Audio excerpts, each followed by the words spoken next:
So this is a story about how Yes Theory created their own story. So I'll be reading out all the comments that you guys have created. So this is the genius. His name is Aiden. Alright, let's get started. Alright, this is a Yes Theory story. One day, Yes Theory went to the park where they saw a strange purple flying object that was being driven by a happy and colorful unicorn eating donuts. When out of the corner of their eye, they saw aliens dancing Macarena. It escalated too quickly when they turned the corner and found Amar was abducted by some people claiming that they know where it lives. A tall, fire-breathing dragon that seemed like he was about to puke, like a cool guy who wanted to take a shower. And he told the whole Yes Theory family to subscribe to a YouTuber named Benji. And then Benji was frowned upon for self-promotion. But Benji said if they didn't, he would call the Night King with the ice-breathing dragon and make Yes Theory pay for their mistake. And make Yes Theory pay for their mistake. And make Yes Theory pay for their mistake. But Yes Theory asked for forgiveness, promising they would end the war between PewDiePie and T-Series. Mr. Beast heard about this promise and he said winter is coming and ordered some pineapple pizza. And Julia was also abducted for ordering pineapple pizza. She was abducted by Jeremy because he loves pineapple on pizza. Jeremy's wife found out and wasn't too happy. So she bought all the pineapple pizzas, which led to the pizza shop running out of dough. They decided to sell hot dogs instead. Then Jeremy's wife went to look for this magical panda, the poop rainbow. But not just any rainbow. It did things like not allowing Benji to comment and ruin it. It was all up to Benji now. Could not do the Friday then. But little did they know what was coming next. Then they trekked far, far away to the unknown where they got lost like this plot. Suddenly, Yes Theory realized the people brought together by Yes Theory were creating a fake Yes Theory story in Facebook group created by Yes Theory, Deep, Real Deep. Matt rushed to quickly finish his book, in which he mentioned the story of us creating a story of them. And then Yes Theory came up with an idea of inviting all of those who commented on this post to their new house in Venice Beach. Then there was a bald man sitting on a mountain, sub-zero temperatures with no clothes. Cohen came closer was none other than Thomas, who couldn't become a successful stand-up comedian and was trying it on Polar Bear. The end. Act 2 began. Or was this just the start of the beginning? The real Slim Shady stood up, brought out some dope beats. For some reason, the dogs joined in as an a cappella group and sang in harmony, and the world stood still to sing Someone Like You with Slim Shady. Slim Shady is now a rockabilly baby. The group harmonically sung with one of them, saying, I want pizza right now.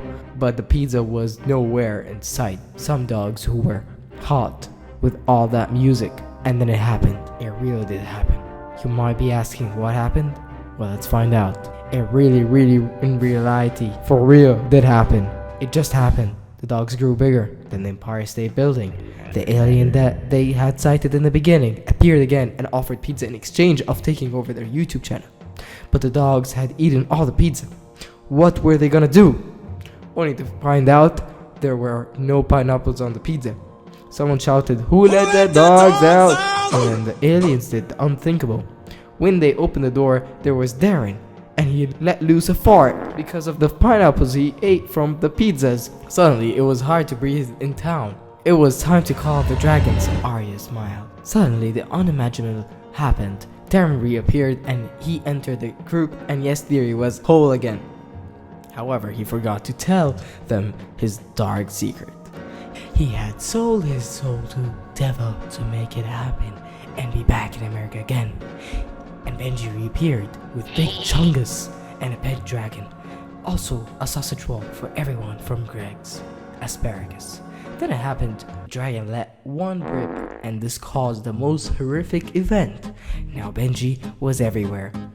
That when he farts, he flies like a helicopter. But then, and I woke up the next morning was cold, and everyone was chanting, "Make Benji great again," with Big Chungus looking over me screaming, "Eat!" Then Chungus bounced away. Axel was bewildered. Omar suddenly shouted. It was unlike his calm self. He said, "This story is about me and Yes Theory. The dragons and Benji are stealing the spotlight." He was sad, real sad. Big Chungus kicked Omar because everyone should get a chance in the spotlight. And then Chungus ran. You're probably wondering who the hell is Omar and Axel. It was certainly a mystery. Chungus then ran at Michael and challenged Omar for a fight. Illuminati was confirmed later on. However, the weapons chosen were Chungus' favorites, carrots, and Omar ate them all. Big Chungus got very angry at this because he was hungry, but also was scared, screaming, "Who the hell is Chungus?" The Chungus accepted the defeat and ran away and never to come back again. You might be wondering, what the fudge we talking about? Anyways, on with the plot. There were, and then POP, who commented once and are getting notification every second, turn them off.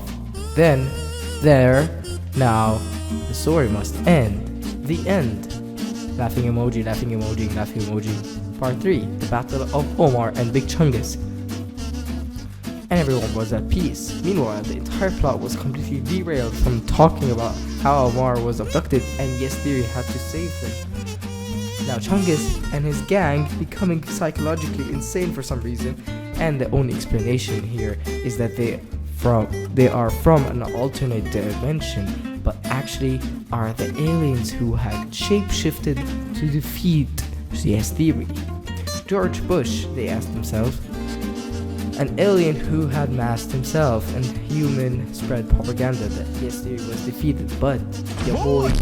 We interrupt this story to bring you something even greater. Members from a group on Facebook named Yes Theory have gone mad and are on a killing spree where they bore each other till death. The end.